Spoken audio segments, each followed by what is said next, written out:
Maka kita harus bersiap, karena sejujurnya keadaan akan semakin buruk. Kalau sekarang terasa buruk, nanti akan menjadi lebih buruk lagi. Kita harus bersiap, karena sejujurnya keadaan akan semakin buruk. Kalau sekarang terasa buruk, nanti akan menjadi lebih buruk lagi. Karenanya tidak bermaksud menakut-nakuti.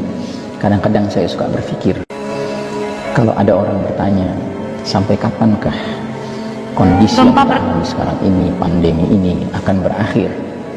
Kita patut khawatir, mengingat bahwa pandemi ini tampaknya tidak merupakan suatu perkara yang alami, tetapi tampaknya memang by design, merupakan suatu perencanaan jahat dari orang-orang jahat yang merupakan bahagian dari hizbus syaitan, pasukan syaitan, partai syaitan.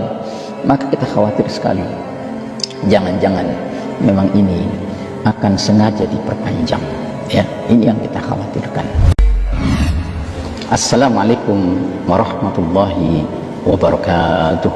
Kali ini saya akan mengajak perhatian kita bersama akan sebuah hadis yang disampaikan dari Zubair ibn Adi radhiyallahu anhu. Dia mengisahkan sebagai berikut: kami mendatangi sahabat Anas bin Malik radhiyallahu anhu. Lantas kami berkeluh kesah mengadukan ulah Hajjaj kepada kami. Maka Anas bin Malik radhiyallahu anhu pun berkata, bersabarlah kalian, tidaklah datang kepada kalian suatu zaman, melainkan zaman itu lebih buruk daripada zaman sekarang, dan kondisi ini akan terus berlangsung hingga kalian semua bertemu Rabb kalian. Aku mendengarnya dari Nabi kalian, Nabi Muhammad sallallahu alaihi wasallam.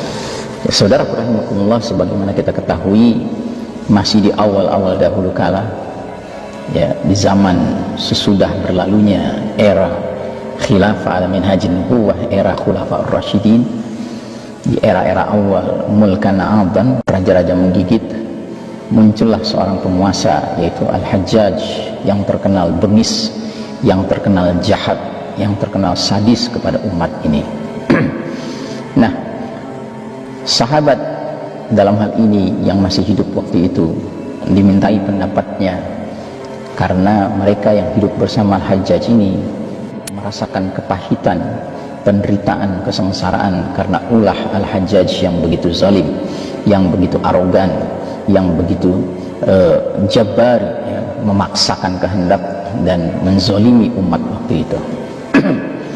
Sahabat yang dikonsultasikan atau yang dijadikan tempat curhat adalah sahabat Anas bin Malik radhiyallahu anhu, seorang sahabat yang pengalamannya sangat banyak sekali bersama Nabi SAW dan para sahabat lainnya. Nah, ketika mereka menyampaikan keluh kesah mereka kepada sahabat Anas, justru sahabat Anas memberikan kepada mereka suatu informasi kenabian yang cukup mengejutkan. Di samping dia mengatakan isbiru, bersabarlah kalian, dia juga menyampaikan suatu pesan nubuwah, pesan prediksi kenabian dari Nabi Muhammad SAW yang mengatakan tidaklah akan datang satu zaman kecuali zaman itu lebih buruk daripada zaman sebelumnya, dan ini akan terus berlangsung hingga kalian berjumpa dengan Rabb kalian. La haula wala quwata illa billah.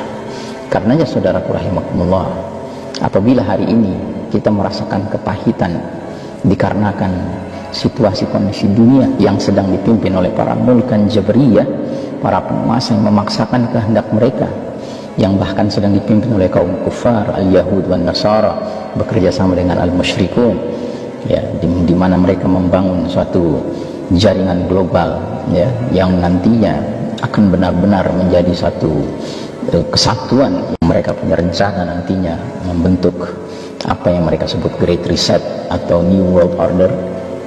Maka kita harus bersiap, karena sejujurnya keadaan akan semakin buruk.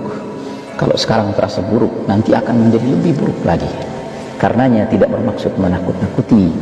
Kadang-kadang saya suka berpikir, kalau ada orang bertanya, sampai kapankah kondisi yang kita alami sekarang ini, pandemi ini akan berakhir?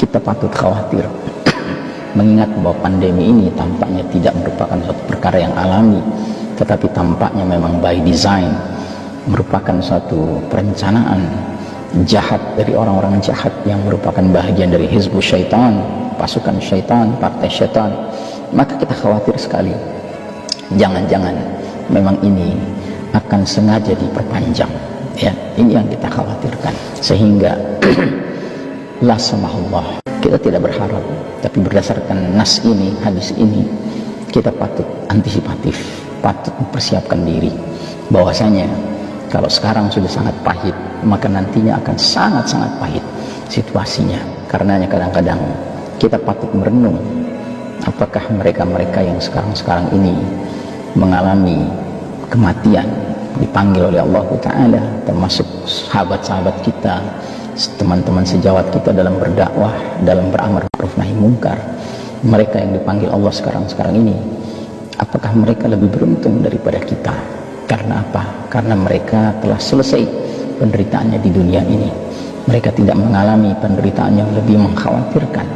Sementara kita yang masih hidup ini, kita pasti akan mengalami zaman asyar yang lebih buruk daripada zaman yang kita jalani sekarang ini.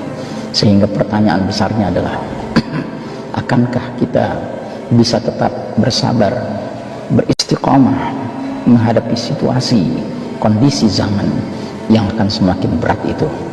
Apatah lagi kita tahu, jangan-jangan apa yang kita alami sekarang ini, inilah yang disebut Nabi sebagai fitnah duhaima, fitnah gelap pekat, yang mana ciri-cirinya sudah disebutkan. Dan di ujung dari penyebutan ciri-ciri itu, Nabi mengatakan, bila ciri-ciri ini sudah hadir semua, tunggulah kehadiran atau keluarnya Dajjal pada hari itu atau keesokan harinya. Jadi kalau memang benar yang kita alami sekarang ini adalah fitnah duhaima, berarti memang ini adalah gerbang menuju munculnya a'zamul fitnah, fitnah yang paling dahsyat, yaitu khurujud Dajjal. Sudahkah kita siap? Sudahkah keluarga kita siap? Ini yang harus kita benar-benar khawatirkan. Ini yang harus benar-benar kita doakan kepada Allah Subhanahu wa Ta'ala. Beramai-ramai kita berdoa, kita memohon petunjuk Allah, memohon keistiqomahan dari Allah Ta'ala, karena kita tidak tahu akan seperti apa masa depan kita ini. Yang pasti sekarang sudah sangat pahit, ya, dan keesokan hari tentunya akan lebih pahit lagi berdasarkan nubuah yang tadi disampaikan oleh sahabat mulia Anas bin Malik radhiyallahu anhu. Semoga saudaraku rahimakumullah, apapun yang kita akan alami, semoga kita senantiasa mendapatkan bimbingan, perlindungan, petunjuk dari Allah Subhanahu wa Ta'ala, bagaimana kita harus bersikap, bagaimana kita harus saling tolong menolong, lindung melindungi satu dengan lainnya. Wassalamualaikum warahmatullahi wabarakatuh.